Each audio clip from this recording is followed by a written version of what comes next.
आज की शिव चर्चा में महामुनि श्वेत की रक्षा भगवान शंकर ने कैसे की, किस तरह आज हम यह चर्चा करेंगे। मेरे प्रिय भक्तजनों, आप लोगों को यह चर्चा पसंद आए तो मेरे सासु बहू चैनल को लाइक कीजिए, सब्सक्राइब कीजिए। ओम नमः शिवाय, ओम नमः शिवाय, ओम नमः शिवाय, ओम नमः शिवाय। बोले भगवान शंकर की जय।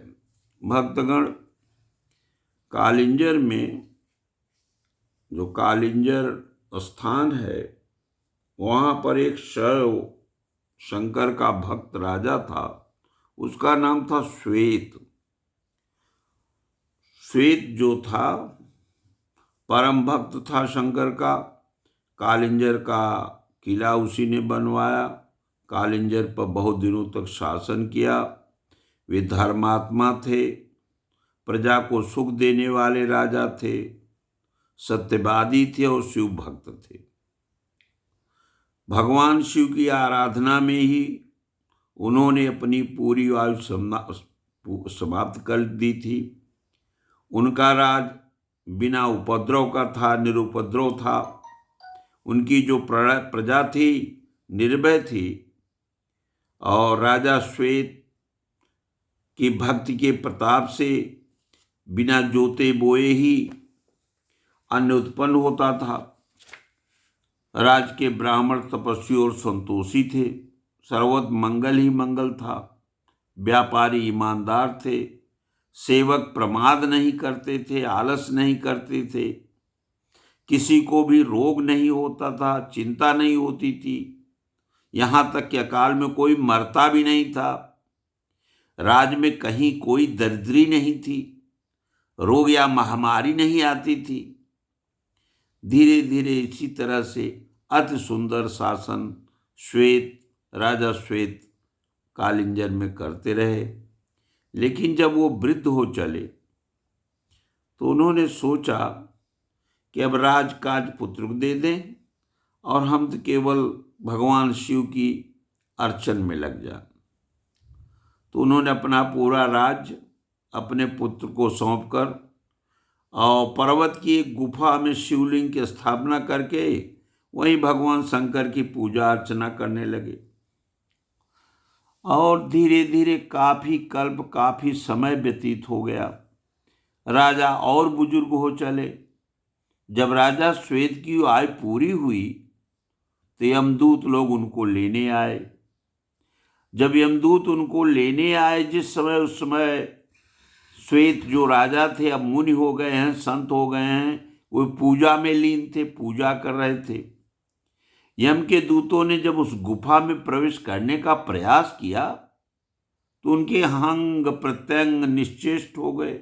वे एक कदम भी आगे बढ़ ही नहीं पाते थे। वे द्वार पर ही खड़े रह गए। काफी देर हो गई और दूतों के न लौटने पर स्वयं यमराज वहां पर आ गए। किंतु उन्होंने जब श्वेत को मारने के लिए यमदंड उठाया तो श्वेत की दृष्टि पड़ते ही उनकी पूरी देह स्तंभित हो गई। यम बहुत व्याकुल हुए, बहुत घबराए और द्वार पर ही खड़े रह गए। अंतोगत्वा काल आया। उसने गुफा के द्वार पर यमराज और उनके दूतों को खड़े देखकर पूछा कि भाई धर्मराज, तुम और तुम्हारे दूत भी यहीं पर क्यों खड़े हैं? अब तक इस राजा को ले क्यों नहीं आए तुम लोग भयभीत क्यों हो भाई? बहुत भयभीत लगते हो। हाँ, ऐसा काल ने यमराज से पूछा। यमराज ने कहा कि राजा श्वेत अब राजा नहीं है। अब राजा श्वेत राजा नहीं, वो तो महामुनि हो गया है और शिव का भक्त है। इनका उल्लंघन हमारे लिए भी अत्यंत कठिन है। देवादिदेव महादेव के परम भक्त हैं। इन सदाशिव के प्रताप से हमारे इन दूतों के अंग स्तंभित हो गए हैं। हम इन मुनि के समीप जाने में ही असमर्थ हैं, लाएंगे किसको? काल को बहुत क्रोध आया, काल बहुत क्रुद्ध हो गया। वह स्वयं गुफा में प्रविष्ट हुआ। श्वेत ने उसे भी देखा, उसमें भी शिव की भावना करके उन्होंने नमस्कार किया काल को। हाँ, शिव की भावना की उसमें और काल को नमस्कार किया। और मुनिश्रेष्ठ बोले, हे मृत्युदेव, आप यहाँ क्यों पधारे हैं? मेरे स्वामी तो प्रलयंकर भोलेनाथ हैं, वे ही हमारे रक्षक हैं। आपके यहाँ क्या काम है? आप यहाँ क्यों करके आए हैं? तो भयंकर काल बोला, हे श्वेत, मेरे साथ तुरंत चलो। इन विरोधियों से तुम्हें कोई लाभ नहीं होने वाला है। मुझसे ग्रस्त प्राणी को रुद्र, ब्रह्मा, विष्णु कोई भी नहीं बचा सकता। मैं तुम्हें यमलोक ले जाने आया हूं। तो जो मुनि थे श्वेत, महामुनि, पहले जो राजा थे वही बाद में महामुनि श्वेत हो गए। वे भगवान शंकर का ध्यान लगाए और प्रार्थना किए, हे रुद्र, हे महेश्वर, हे आस्तोष, मेरी रक्षा करो, मेरी रक्षा करो, मेरी रक्षा करो। श्वेत ने भगवान शंकर की प्रार्थना की। जब प्रार्थना की, बार बार प्रार्थना की, तो हर बार काल बोल उठता था, हाँ, कि नहीं, तुम्हें चलना है, तुम्हें चलना है। तो श्वेत जो थे मुनिराज, उन्होंने कहा कि यदि वृषभध्वज मेरे समीप हैं तो तुमसे मुझे क्या भय है? समस्त देवताओं के आदि कारण शिव इस लिंग मूर्ति में ही विद्यमान है। वे सर्वसमर्थ हैं अपने भक्तों के रक्षा के लिए। अतः जैसे तुम काल आए हो वैसे सुखपूर्वक यहाँ से वापस लौट जाओ, नहीं तो तुम्हारा कल्याण संभव नहीं होगा।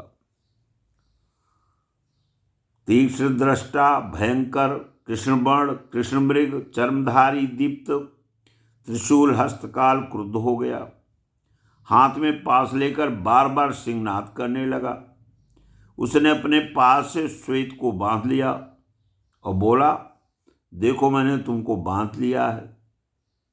रुद्र ने तुम्हारी क्या रक्षा की, बताओ? तुम्हारे आराध्य कहाँ है, दिखाओ। कहाँ है तुम्हारी भक्ति या पूजा, अथवा उस पूजा का फल ही कहाँ, जरा बताओ तो मुझे। अरे यार, मुझे इन सब चीजों से कोई भय नहीं लगता, काल ने कहा। तुम कहते हो महेश्वर रुद्र इस लिंग में है, पर यह तो निश्चेष्ट लिंग है। तब यह कैसे पूज्य है, कैसे तुम्हारी रक्षा करेगा? और लिंग पुराण में वर्णित है, उसी समय लिंग मूर्ति से एक अत्यंत तीव्र प्रकाश प्रकट हुआ, जैसे गुफा में सूर्योदय हो गया हो। उस प्रकार के मध्य में माँ जगदम्बा पार्वती के साथ देवादिदेव महादेव भगवान शिव प्रकट हो गए। नंदीश्वर आदिगण उनके साथ थे। भगवान शिव ने क्रोधपूर्वक काल की ओर देखा। उनकी दृष्टि मात्र से काल मृत होकर गिर पड़ा। देवताओं ने पुष्प वर्षा की। भगवान शंकर की जोर जोर से स्तुति करने लगे देवतागण। नंदीश्वर ने अपने स्वामी से प्रार्थना की, हे प्रभु, हे शंकर भगवान, हे देवादिदेव महादेव, यह काल का बाल बुद्धि है, किंतु यह आपका सेवक है। आपका ही कार्य सृष्टि में करता रहता है। आप इस पर प्रसन्न होइए। नंदीश्वर की स्तुति से भगवान सदाशिव बहुत संतुष्ट हुए, बहुत खुश हुए और काल को उन्होंने फिर से जीवित कर दिया। श्वेत भगवान महेश्वर की कृपा प्राप्त करके धन्य हो गए, धन्य हो गए। यह कहानी छोटी सी लिंग पुराण से ली गई है, जो आपके सामने हमने चर्चा करने का प्रयास किया। यदि आपको पसंद आई हो तो बोलिए भगवान शंकर की जय। ओम नमः शिवाय, ओम नमः शिवाय, ओम नमः शिवाय।